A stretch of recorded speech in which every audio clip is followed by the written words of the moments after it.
Passons à l'outil suivant qui est également très utilisé dans la modélisation 3D. Il s'agit de l'outil Bevel, soit biseau en français. Cette fonction permet d'arrondir les angles afin de rendre les objets plus réalistes.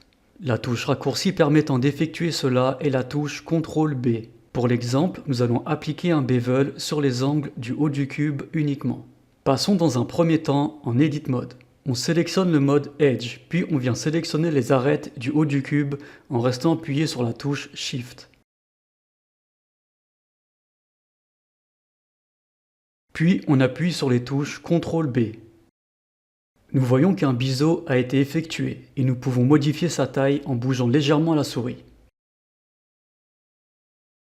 Maintenant, tant que je n'ai pas validé en faisant un clic gauche, je peux ajouter des segments supplémentaires qui permettront d'adoucir l'angle.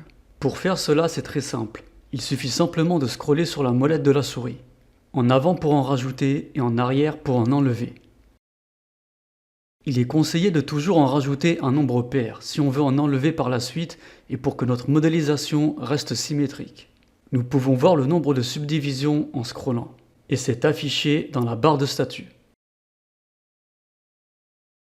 Il est également inutile de rajouter trop de segments, la modélisation ne sera pas plus lisse. Un nombre raisonnable de subdivisions suffit pour adoucir un angle. Aussi, il est possible d'appliquer un bevel sur une seule arête. Je fais un clic droit pour annuler l'action en cours. Le bevel est également possible sur l'entièreté de la sélection. J'appuie sur la touche A pour sélectionner tout le mesh, puis je reclique sur CTRL B.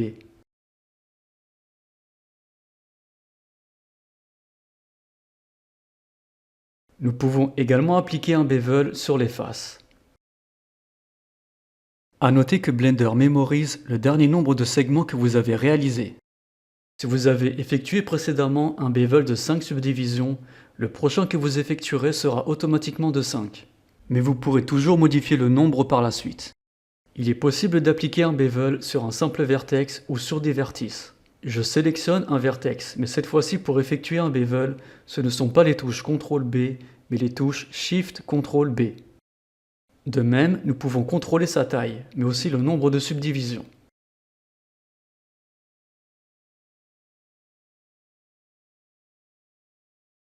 On fait un CTRL Z pour annuler l'opération. Effectuer un bevel sur des vertices peut être très utile sur un plan. Nous allons en rajouter un pour voir la différence. Pour cela, je me rends dans le menu Add. Je sélectionne Plane. Je le déplace en appuyant sur GX pour contraindre le déplacement sur l'axe des X. Ensuite, j'appuie sur la touche 7 du pavé numérique pour avoir une vue de dessus. Maintenant, j'appuie sur les touches Shift CTRL B. Nous pouvons bien adoucir les angles de la même façon en scrollant sur la molette de la souris. J'annule l'opération en faisant un clic droit. Ou alors faites CTRL Z si vous avez déjà effectué le bevel. Nous utiliserons ce plan de nouveau par la suite. Revenons sur notre cube. On va venir sélectionner le mode Edge. Ensuite, on appuie sur la touche L du clavier pour le sélectionner en entier. Puis on effectue de nouveau un bevel. Faites un clic gauche pour le valider. Immédiatement, une fenêtre de paramétrage apparaît avec diverses options. Nous pouvons agir sur les edges ou les vertices. Dans cet onglet, on peut régler le bevel selon les différents modes tels que l'offset qui est le décalage. Mais aussi faire des réglages sur la profondeur ou la largeur. Juste en bas, nous pouvons régler cette largeur du mode choisi. La fonction segment permet de changer la résolution du bevel. Plus il y aura de segments, plus l'angle sera adouci. On peut varier les valeurs en ajustant ici ou soit en scrollant avec la molette de la souris, comme nous avons vu. L'outil Shape permet de définir la forme de la courbe du bevel. Si je mets la valeur au minimum, cela va creuser jusqu'à former une forme de biseau concave. Et si je mets une valeur forte, nous allons retrouver notre cube de base avec un biseau de type convexe. Dans Einer, si on sélectionne l'option Arc, nous pouvons modifier les angles de cette façon afin de créer des formes assez originales. Dans la rubrique Intersection Type, on sélectionne Cutoff. Cela va creuser tous les angles sélectionnés.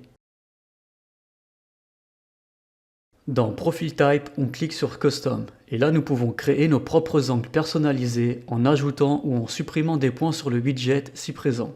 Lorsque je bouge le point, nous voyons que les angles du cube bougent en même temps. Je peux rajouter des points pour donner une forme plus complexe. Pour en supprimer, cliquez sur un des points, puis appuyez sur X.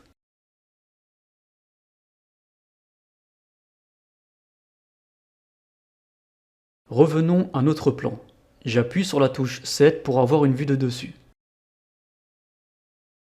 On va venir sélectionner ces 4 vertices pour effectuer de nouveau un bevel, toujours avec les touches CTRL SHIFT B. Le logiciel a enregistré la dernière action de bevel.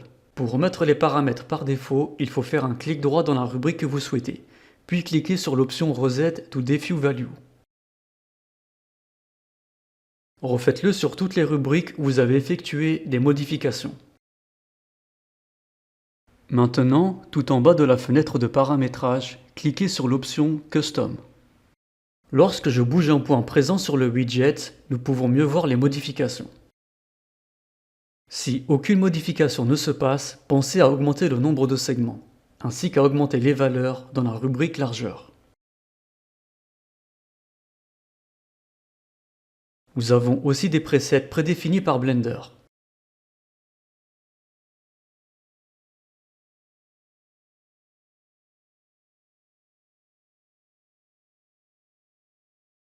Ces presets peuvent être utiles si vous souhaitez modéliser des meubles anciens. Exemple, j'ajoute un cube sur la scène. Je le déplace en appuyant sur les touches G, X.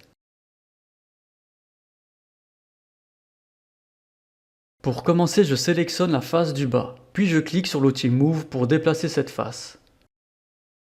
J'applique un bevel dessus en appuyant sur les touches CTRL B, puis j'augmente le nombre de subdivisions en scrollant sur la molette de la souris.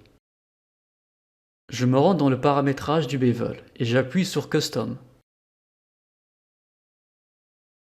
Je déroule le petit onglet et je sélectionne Cornice Molding. J'augmente un peu la largeur ainsi que le nombre de segments.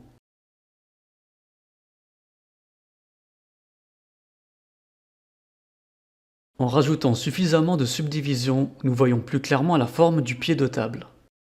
Je vais effectuer de légères modifications pour affiner ce pied de table. Pour cela, je commence par le redimensionner.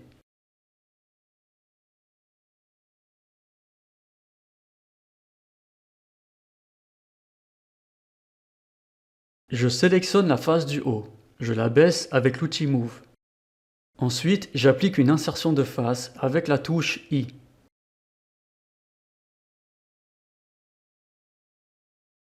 Je viens légèrement l'extruder avec la touche E. Puis je réappuie sur E pour venir l'extruder de nouveau.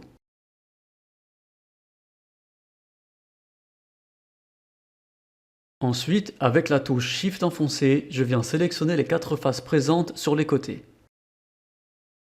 J'effectue une légère redimension avec la touche S. Ensuite, je déplace de nouveau la face du haut avec l'outil Move. Enfin, je la réduis et j'applique une légère redimension.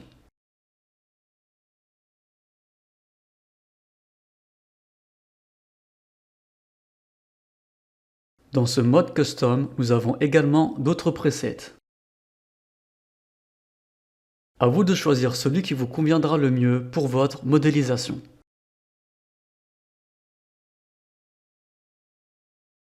Autre exemple, je vais rajouter un cylindre dans le but de faire la base d'un pilier via la fonction de bevel.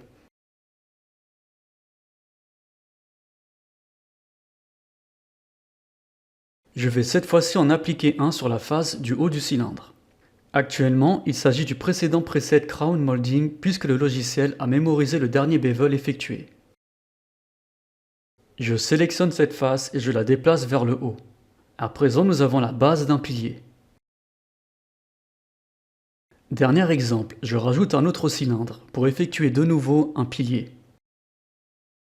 Cette fois-ci, nous allons choisir un autre preset. Je déroule le petit onglet et je sélectionne le preset Steps. Et même procédure pour l'autre pilier, je viens étirer la face du haut. Voici comment faire des modifications très rapidement via l'outil de Bevel. Enfin, pour terminer cette partie, nous pouvons aussi retrouver cette fonctionnalité dans la barre d'outils à gauche et en Edit Mode. La petite poignée jaune remplace la touche raccourci CTRL B. Au préalable, nous pouvons sélectionner toutes les options que nous voulons en haut de la fenêtre, telles que le type de bevel, le nombre de segments, l'application du bevel sur les faces, points ou arêtes, la forme, etc. Pour activer le bevel, il faut cliquer sur la petite barre jaune, puis glisser la souris vers le haut ou vers le bas afin de l'ajuster. Le rajout de subdivision peut aussi se faire en scrollant sur la molette de la souris. Nous avons terminé cette partie sur les bases de la fonctionnalité de Bevel.